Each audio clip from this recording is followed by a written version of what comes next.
তো তোমাদের আগের পার্টি বলেছিলাম যে বাপির অফিসের কলিগের নাতির অন্নপ্রাশনে গিয়েছিলাম। তো যাওয়ার সঙ্গে সঙ্গে আমরা একটু সুন্দর করে দাঁড়িয়ে ভিডিও করে নিলাম। গিয়ে দেখি যে কাজ শুরু হয়ে গেছে, সার্থকের অন্নপ্রাশন।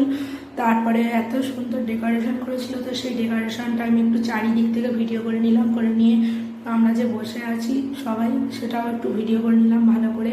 করে নেওয়ার পর সুইমিং পুলের কাছে চলে গেলাম। গিয়ে ফিশ বল খেতে খেতে আমি একটু ভিডিও করে নিলাম। এদিকে সুইমিং পুলের জলেতে হাত দিয়ে একটু পোজ দিচ্ছিলাম। দেওয়ার পর কত সুন্দর হেঁটে হেঁটে আসছে, দেখো এখানে আমার ভালোই লেগেছে। আমার ভিডিওটা জল ছবি উঠেছে, ভালোই লাগছে।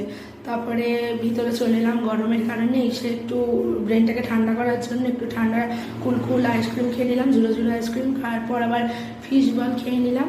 বললাম বাহ, ভাই বলছে না না, ফিশ বলের থেকে ভেজ বলটাও বেশ ভালো। আমি বলছি হ্যাঁ ঠিকই বলেছো, ভালোই খেতে। তো এর পরের ভিডিও তোমাদের দেখাবো দুপুরে কী কী